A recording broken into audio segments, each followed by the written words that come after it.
Hearts Anonymous. Written for you by Jonathan Dunne. Narrated by the author.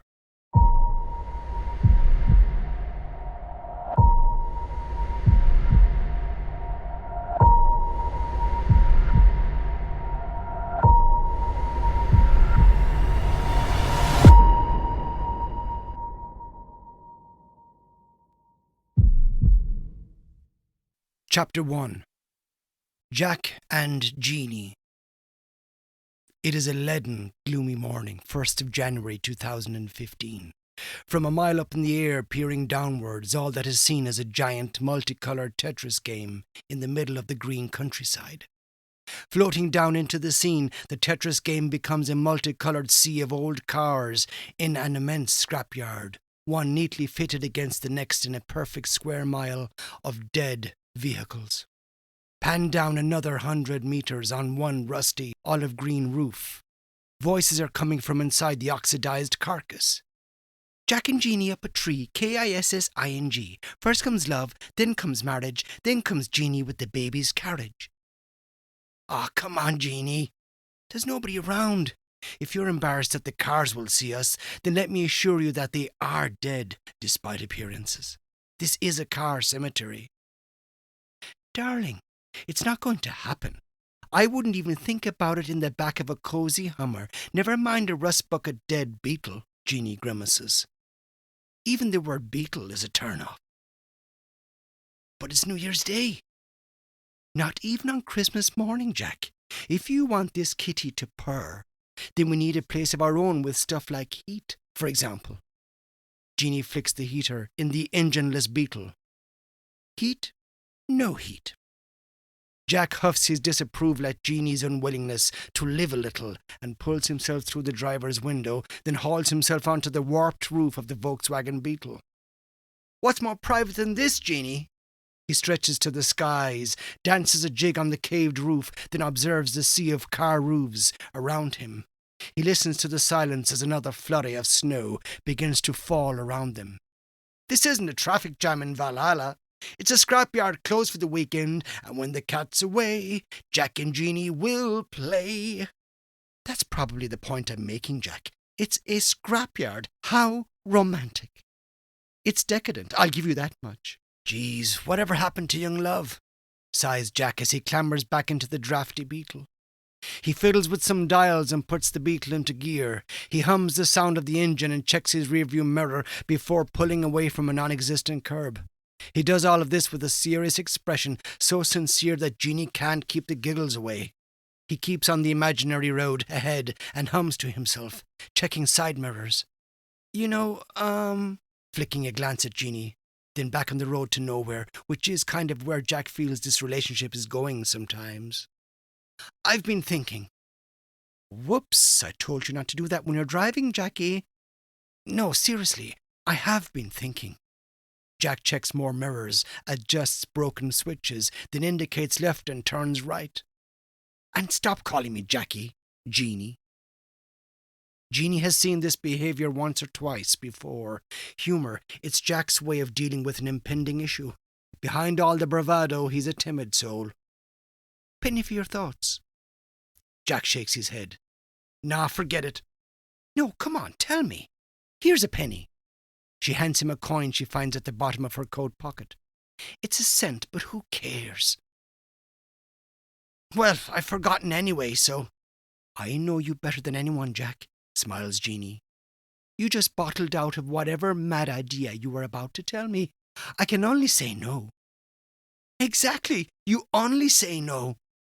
No, I mean, I can only say no, which means that I could possibly say yes. Jack can't hide the frustration. I know what you mean, Jeanie.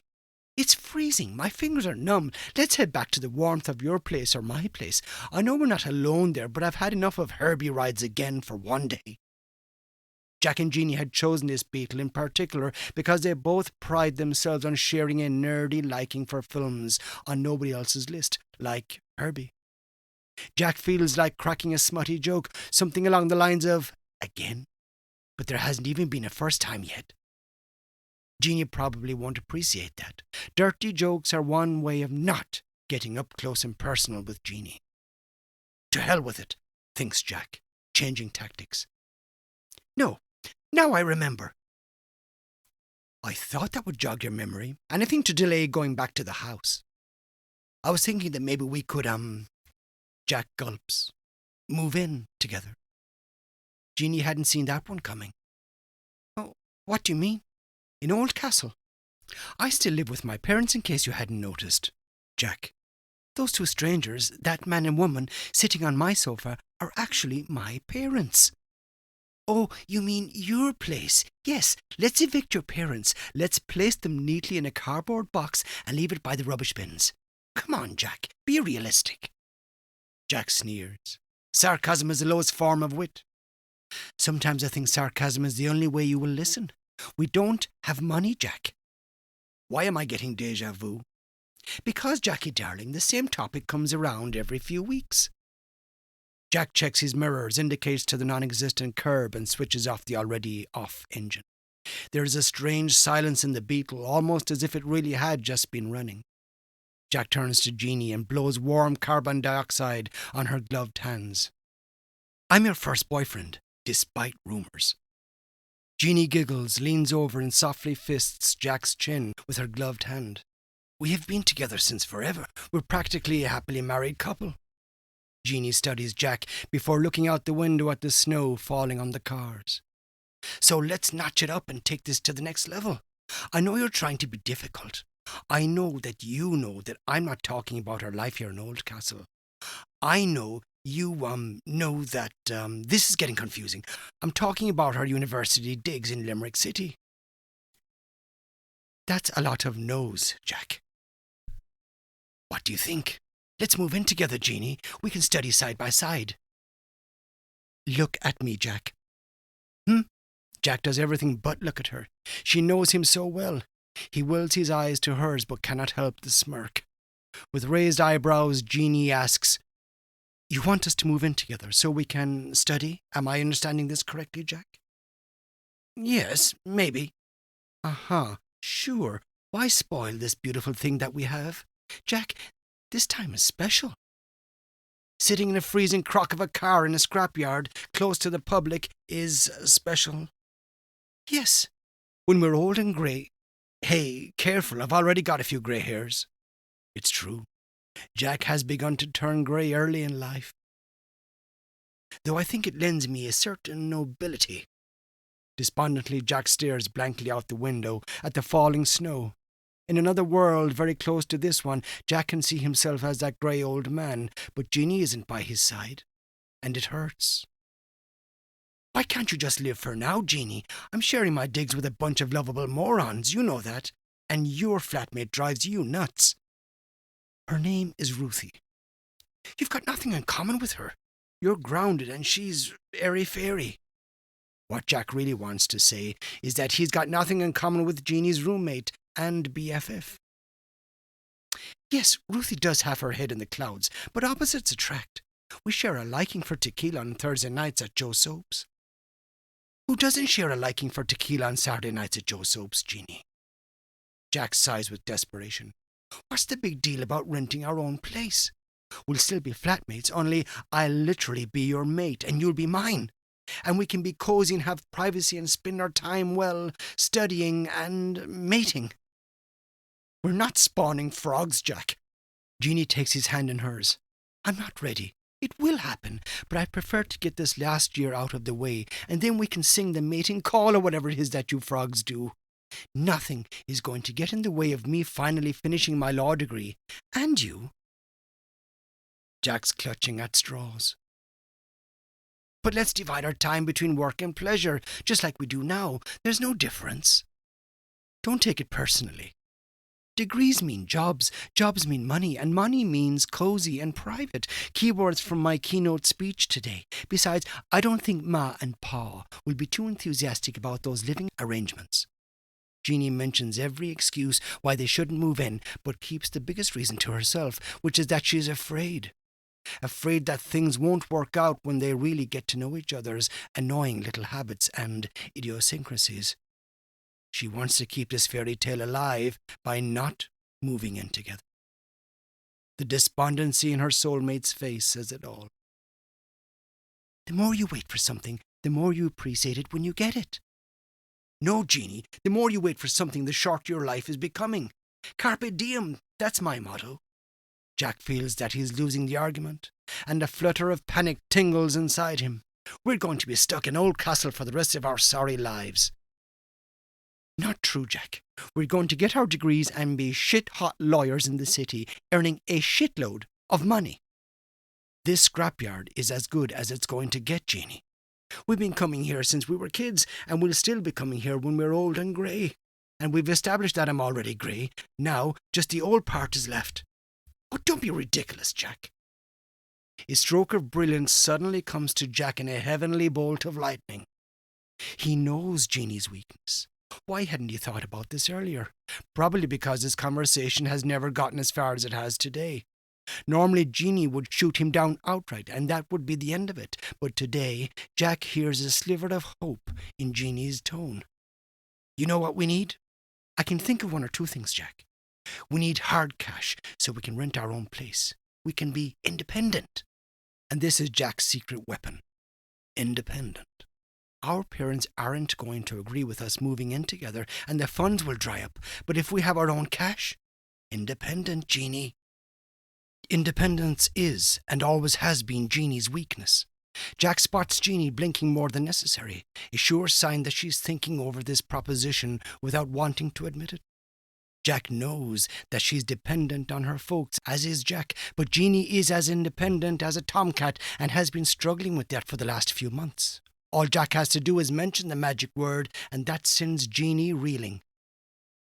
And where are we going to earn money, darling? In a crescendo of cymbals and angelic chorus, Jack sings Hallelujah in his head. It'll have to be during the weekend, and it'll have to be here in Oldcastle because I get more studying done at home than anywhere else. If I stay in the flat during the weekend, I'll only end up drinking my pocket money down at Joe Soap's. Jeanie's very sure of herself because where and how are they going to get part-time jobs in a place like Oldcastle? It's practically impossible to get a full-time job, though things are changing under the new town mayor, Arthur Lawless. Jack strikes again. Pocket money. Listen to yourself, Jeanie. You sound like a bob-a-job girl. It's time to stop sponging off our old ones and get a part-time job. Jeanie's eyes flit around the beetle's mossy interior, blinking and thinking, the moss only adding to her desperation. Okay, let's make a pact. If you can find us 2 part-time jobs in a place like Oldcastle, then I'll think about moving in with you, Jack. But I draw the line at being a frog. Jack slams on the non-existent horn. You've got a deal, babe. Jack doesn't know how or where he's going to find 2 part-time jobs in a place like Oldcastle. True, the place has picked up since Arthur Lawless became mayor, but still, it is a country town with limits. Yet he's got his foot in the Jeanie door. Jack and Jeanie leave their headquarters and walk hand in hand in the falling snow, through the myriad of crock cars. They slip through the same hole in the fence that they'd been coming in and out of since they can remember. They walk up the wooded hill, and at the top they share a longing kiss, then go their separate ways along the brow of the slope. Jack takes a shortcut back to his place through the woods to get job searching online ASAP, while Jeanie takes the long route home and goes for her sacred daily jog, wondering if she has just turned the last page of her fairy tale. It's all about the future now. Chapter 2. Scrapyard of Memories. Later on, Jack is surfing the net at his semi-detached house in the suburbs of Oldcastle. He is racking his brain for a way to find him and Jeanie work so they can be young, independent, responsible people and move in together under their own steam. Not that these adjectives stick with Jack. All Jack can think about is open season in the single bedroom. Come on, nobody's fooling anybody here. He knows and Jeanie knows, but this part-time job would validate things. A part-time number would bring everything together nicely. He is checking local news online when, by providence, he comes across a headline. Country's largest amusement park to open in the town of Oldcastle, County Limerick. No sooner has he read the line before he thinks that his guardian angel is looking down on him. A plan is already forming in his brain, and the world is a flowering and beautiful place. In the photograph accompanying the extensive article, there is a nondescript businessman shaking hands with Arthur Lawless, Oldcastle's newly elected mayor, as the previous mayor had elected himself for alcoholism. At knee height, holding the mayor's other hand, is a chimpanzee going by the handle of Bonnie. She's grimacing for the camera like a child who doesn't know why she's got to smile at a square object in her daddy's hand. Anybody else might not understand the necessity of having a chimpanzee at a business meeting, but being an Oldcastle native, Jack understands the significance of the monkey god.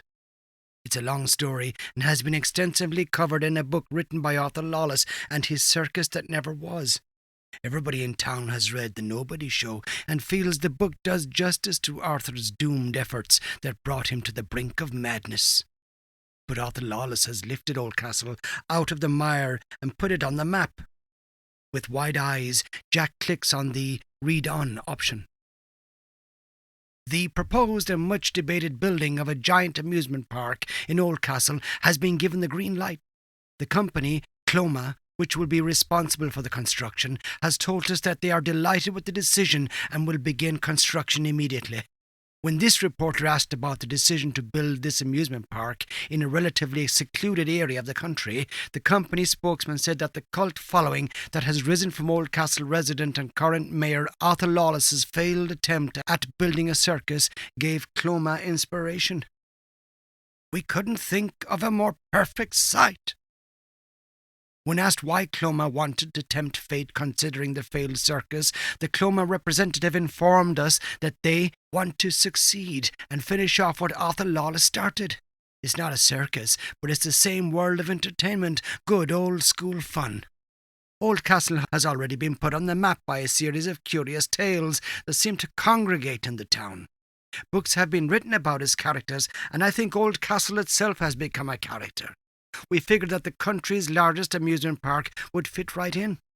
We already have the financial backing and the local politicians, plus the town hall have given us the go-ahead.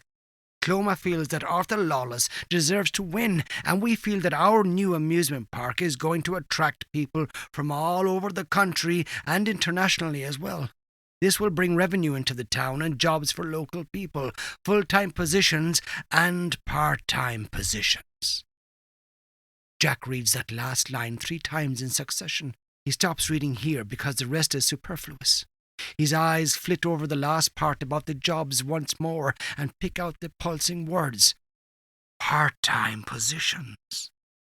Jack leaps from the living room table, startling his folks sitting on the sofa, and makes a beeline for the phone in the hallway. He punches in Jeanie's number and waits.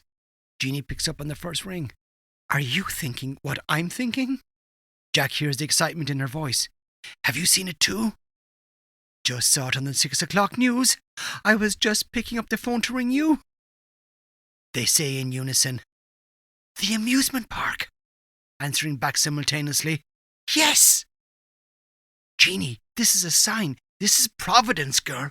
How about we meet at the scrapyard tomorrow morning and we can plan our next move? Literally. What a start to the new year." Jack can barely contain himself. "I know!" Jeanie giggles. "I've got butterflies, Jack." She pauses. "Do you mind if I bring Ruthy, darling?" Just hearing that name sinks Jack. "Ruthy? Why does she have to come?" "We haven't had the chance to meet over the Christmas holidays." Jack lip syncs a few F words to himself. "Okay, but this is our plan, Jeanie, not hers. And why are you so desperate to see her when you speak to her for hours on end on the phone? What's the difference? And you share a flat with her. We hardly ever spend time together." "We were together this morning." "Only because Ruthy was out of town." Jeanie sighs down the line. "I would go into it, but I don't think your little brain could handle it, Jack. See you tomorrow. By the way, don't be so jealous. Jealousy is one noun I don't do." She hangs up before Jack has time to retract his biting words. The following morning, 2nd of January, Jack is waiting for his girlfriend and her dreaded BFF by the hole in the scrapyard fence. But he isn't worried about Ruthy for now. He is stunned into silence. Jack holds onto the wired fence, unable to believe what he is seeing. He watches from the sidelines as his childhood is dragged and torn away by heavy machinery and carted off on the backs of trucks. The scrapyard is being emptied. It looks to Jack as if the cleanup had begun sometime during the night. Most of the cars are gone. All that is left are earthy patches in the grass that haven't seen the sun for years. Jeanie and Ruthy arrive just in time to see the young couple's beloved old Beetle being hauled away, rolled roof over wheels, then lifted onto an enormous truck with a claw, along with another 20 other wrecks destined for some unmarked car necropolis. The girls are speechless, especially Jeanie, who hides her agape mouth in her gloved hands. Jeanie observes, "Never thought I'd say this, but I already miss that old Beetle." Then Jeanie notices some well-dressed people milling around. She reads the company name on the backs of their vests. Cloma. "So this is it? This is what?" Ruthy asks absent-mindedly, while spiking the tips of her punk-style mohawk in her fingers. "What?" Jack is as much in the dark as Ruthy is. He gives Ruthy a vague hello as she arrives. "I see you've dyed your hair again. What does blue represent?" he asks snidely. She gestures to their diminishing scrapyard of memories. "It's a blue day, wouldn't you say?" Jack nods, vaguely agreeing with Ruthy. "Good call. How did you know?" "Just woke up this morning with a gut feeling. I think this is where the amusement park is going to be." "Huh?" "Jack, look at the company name on the backs of their vests. Cloma. It's the same company that was on the news last night." Then Jack realizes that he'd seen the same name in the article. "You're right. So this is where it's being built." Jack looked at Jeanie, intent on speaking his mind, but is too embarrassed in front of Ruthy to say what's really on his mind. Adios to their old life, and hola to their new life. Jack and Jeanie have known Ruthy for a few years. Ruthy had joined them one long-forgotten summer evening a couple of years back. It had been the last day of university before the summer holidays break up, and everybody was enjoying themselves in the People's Park in Limerick City. Ruthy had just appeared with a 6-pack of cider. She sat in the grass beside them, offered them each a bottle of cider, and the rest is history. She had stuck with them since, like a stray dog. Ruthy is a mystery, an enigma, as far as Jack's concerned. Jack knows practically nothing about her, nor does he want to know anything about her. All he knows is that she spends far too much time with Jeanie, when Jeanie could be spending more time with him. Except that, very rarely, when the sun shines on her in the same way the sun's rays light up the inside of Newgrange on a winter solstice, Jack finds Ruthy mesmerizing. There was a time when Jack would have said the first thing that came into his mind, often opening his mouth without ever thinking. But he had grown up a lot recently and grown a conscience with it. That magic thing called love had blossomed between him and Jeanie, and everything became awkward after that. What Jack had wanted to say was that this is a sign. The removal of the scrapyard is the end of their childhood, and the building of this new amusement park symbolizes adulthood and the chance to earn the money they need to move in together.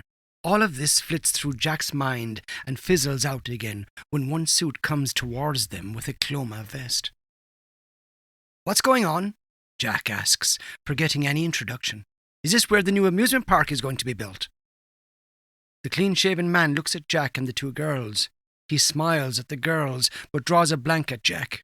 Jack and Jeanie recognize the suit as the same man in the online newspaper article and the 6 o'clock news. He nods. "And you get rid of this eyesore in the deal." He thumbs over his shoulder. "This eyesore is our childhood," Jeanie answers back readily. Ruthy nods. "We've had hours of fun in these old cars." The businessman glances at Jack and sniggers. "I bet you have." "Not that kind of fun." Jeanie's not so sure she likes the guy all that much and has temporarily forgotten about the possibility of part-time work. Jack agrees with Jeanie, but not for want of trying. He throws her eye daggers, warning her not to get too cocky with the businessman because he could be their future employer. "Well," answers the businessman, "now you'll get a chance to sit in cars and actually move. Bumper cars. And don't forget that the highest roller coaster in the country will soon be towering above all of this." Jack intervenes. Would there be a possibility of working here? Part-time. Weekends, for example. You mentioned it in the newspaper. Yes, he answers readily. We will be looking for people to man the attractions and various miscellaneous duties. Take down this number. Jack smiles at Jeanie exclusively, then saves the given number in his phone's contact list. Jeanie thanks the man. Don't forget us, she calls.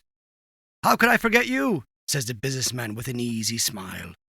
Jack's ready to knock his block off, but the thought of himself and his girlfriend in a double bed in their own apartment, singing the mating call, quickly overcomes any aggression towards the flirty businessman. You should be proud, Jeanie would say, and has said in the past. You're with me, not him. True, but it still hurts when somebody's flirting with your girlfriend right in front of you.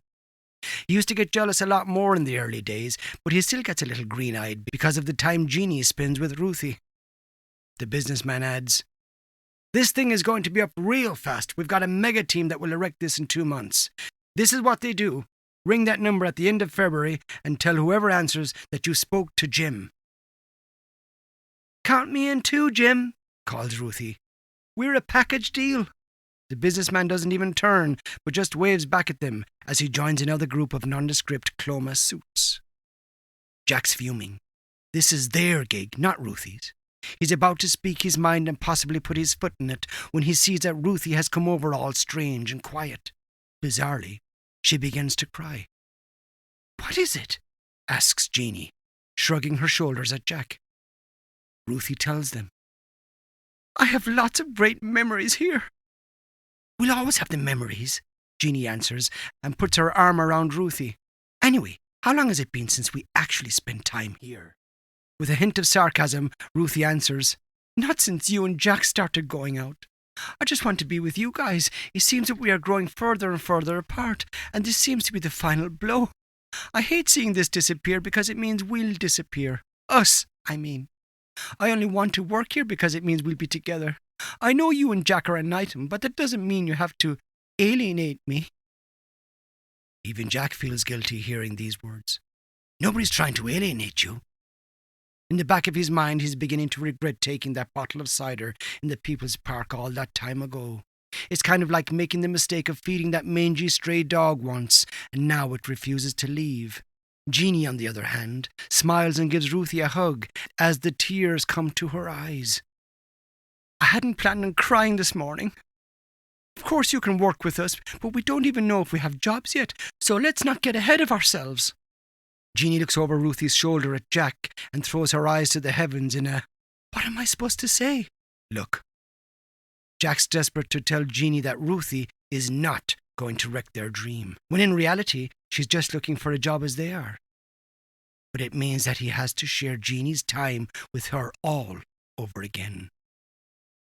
Really? Thanks, guys. How cool it will be. Ruthy's excited. We spent all our free time in this place, and now we'll be working here. It just seems right. I agree, says Jack, surprising Jeanie. She flashes an approving smile at Jack and hugs Ruthy even tighter. Jack genuinely feels sorry for Ruthy. But if truth be known, he knows he has to tread lightly because it would be only too easy for him to become the wedge between the girls, and that isn't an option. He would lose. So, not being entirely honest, he accepts Ruthy for his and Jeanie's benefit. Chapter 3. Written in the Stars. The town of Oldcastle becomes a hive of activity over the next few weeks. Jack and Jeanie have gone back to their law studies at Limerick University. Ruthy, meanwhile, is studying children's literature, specialising in medieval children's fairy tales and folklore. However, on several occasions, Jeanie has mentioned to Jack that she's never seen Ruthy open a book. If she's not in the flat playing gooseberry when Jack comes around, then she's gone for days on end, helping an uncle on his rabbit farm up in the country somewhere. Meanwhile, the car cemetery of their collective childhood is now but a fond memory. The cemetery is firmly in the grave. In that place of childhood memories is an amusement park which has taken on the proportions of an extra village right next to Oldcastle. The whole town feels the industrious buzz of hope, many reminded of the days when Arthur Lawless tried to set up the greatest show on earth. Oldcastle's slice of earth, at least. The odds had proven too great for the man, and he almost lost his mind in the process, confiding in a borrowed long-term chimpanzee who quickly became his advisor. Bonnie the monkey still plays an active role in decision-making, but these days Lawless has trained the beautiful monkey to give clear and concise answers, like any salt-of-the-earth politician.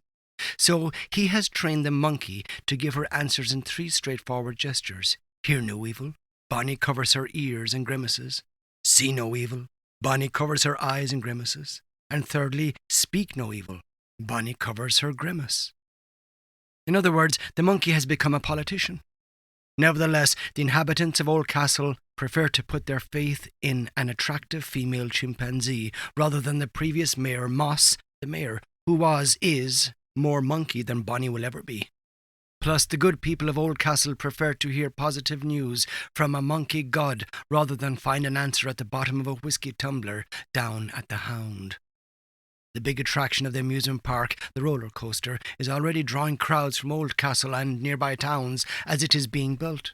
Not only locals, but camera crews are also present, documenting the construction of the amusement park and holding interviews with the suits from Cloma.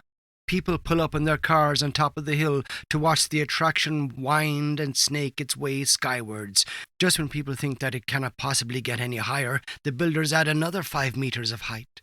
It's so monstrous now that it has reached the top of the little wooded valley in which the amusement park sits. The top of the roller coaster is in line with the brow of the hill.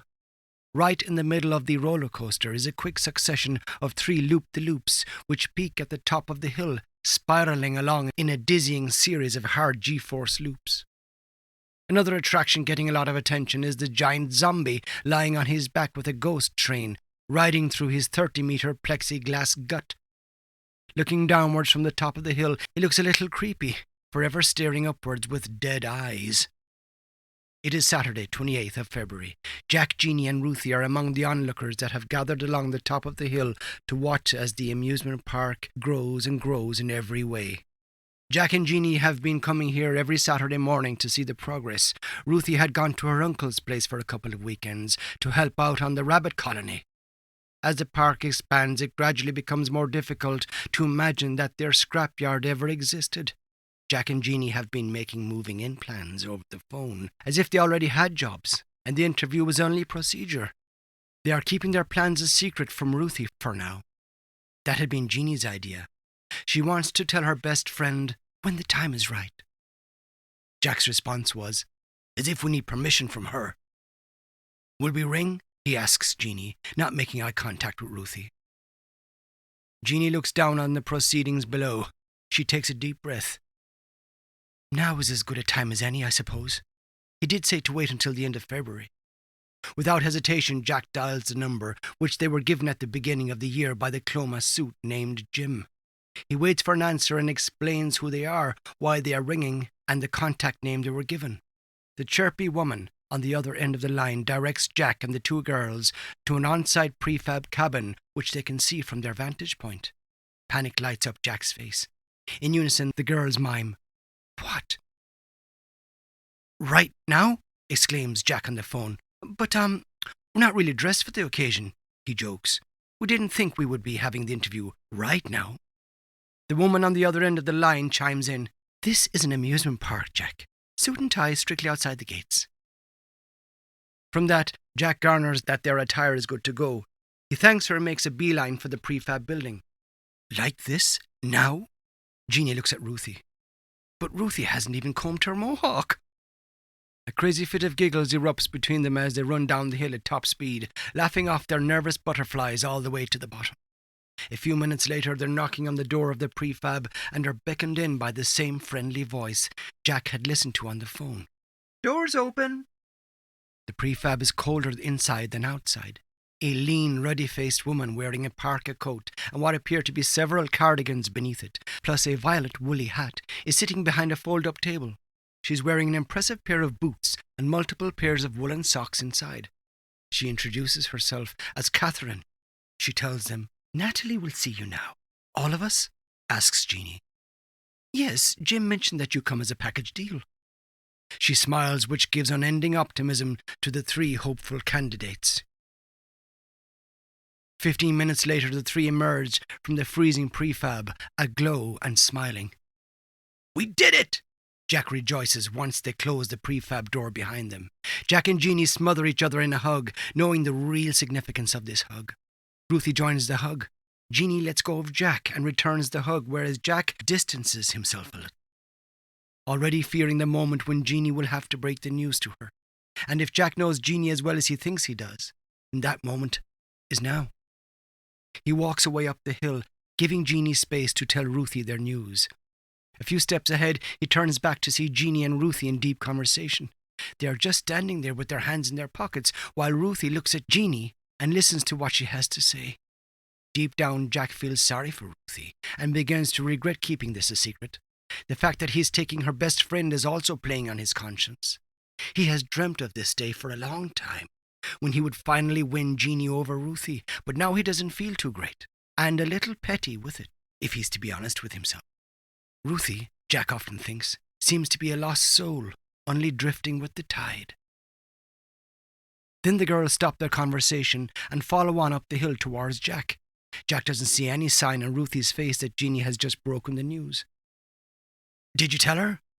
He already regrets saying it. "Tell me what, Jack? We were just talking about which amusements we'd like to man." Ruthy smiles at Jack, but the smile fades when she sees Jeanie's seething expression of anger. Jeanie throws a look at Jack that says all of, "Great, thanks, moron." "What's he talking about, Jeanie?" Ruthy starts anxiously spiking the tips of her mohawk, trying to appear nonchalant. Jeanie cannot meet her best friend's gaze, so speaks to Ruthy's nail-varnished graffiti Dr. Martin boots. "Well, I had planned to tell you in my own time, but Jack was never known for his sense of timing." "What are you getting at, Jeanie?" Well, you know how, Jack kicks in. "I want to move in with Jeanie. We want to move in together. There, it's out in the open." "Oh, real subtle, Jack. Jesus!" Jeanie still can't meet her best friend's eyes. "Is that all? Jesus Christ!"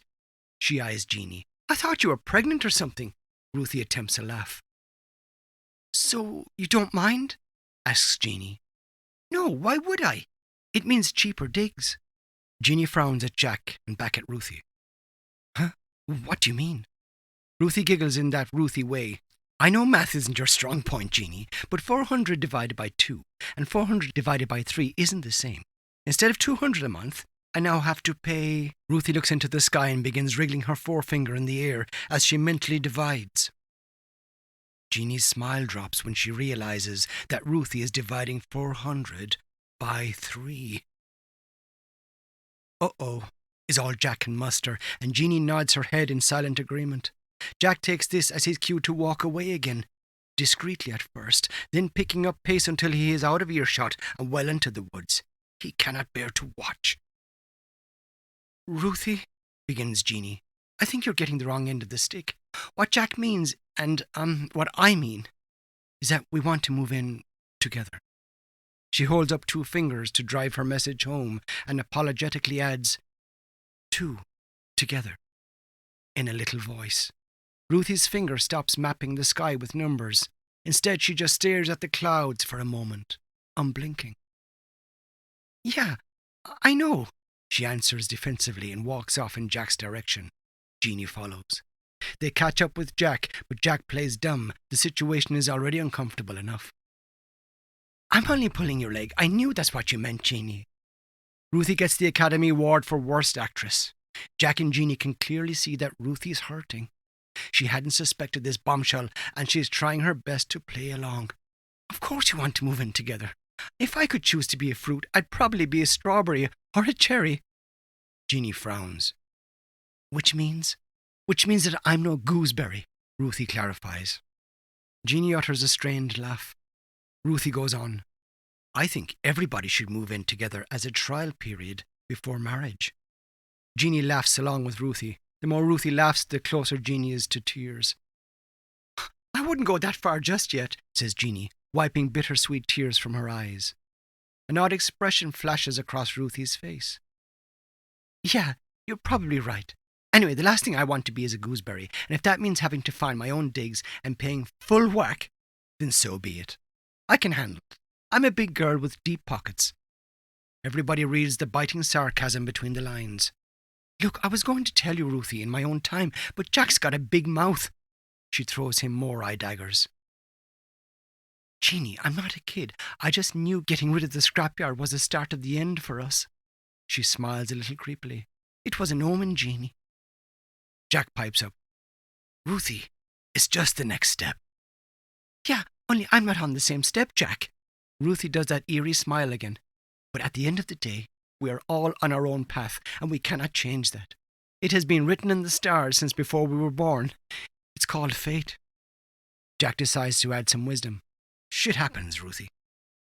Shit doesn't just happen, Jack. You two are so predictable that I'm living in a constant déjà vu. Ruthy seems happy with her own conclusion and walks off, leaving Jack and Jeanie frowning to themselves at this peculiar juncture. Why does Jack get the feeling that there's more to this than they think? Jeanie too isn't sure of the reason for this strange outburst. Seeing the mild content in her face, Jeanie decides to maximize on this brief ray of light and jokes. Ruthy always blames interstellar mystical forces on what happens in our daily lives. There's more to this than meets the eye, that's all, says Ruthy without looking back. Look, speaking of the stars, we've got some celebrating to do. We've got weekend work. Okay, good, that's the spirit. Jeanie takes a deep breath, only too happy to change the prickly subject. With a glint in his eye, Jack asks Jeanie, do you want to be the first to try out the roller coaster? Jack's imagination is getting the better of him. We can be the first couple ever. We can sit up front and take her on her maiden voyage. Ahoy there! Jeanie grins. That would be so cool. And kind of romantic, Ruthy calls back. After all, we all know about the Titanic's maiden voyage. Jack and Jeanie don't know how to react to Ruthy's odd comment, both embarrassed that she'd heard them. Come on, Jack deciding to disregard Ruthy's weirdness. How about it, Jeanie? We can sit in the front seat. It would be an honour to be the first to ride the roller coaster, Jack. Jack feels a twinge of pity for Ruthy. There might be room for 3. In a way, he's just saying it for Jeanie's benefit. But Ruthy is quick to answer, No, go ahead. Gooseberries don't make the height requirements, she jokes. Jack smiles a thank you to Ruthy. He is happy she has declined his offer because he has something very important to say to Jeanie, but he really wants Ruthy, the drifter, to know it first. He may be jealous of the time they spend together, but Ruthy has been one of the scrapyard gang since forever, and the closest friend Jeanie has ever had. That chilly, dark Saturday evening, Jack, Jeanie and Ruthy climb to the top of the hill that overlooks their new place of work. It looks spectacular, fully lit for the first time in bright, multicoloured lights. From up here, it looks like a spaceship. Opening night will be more than just the amusement park's inauguration, Jack thinks and smiles to himself in the comfort of night.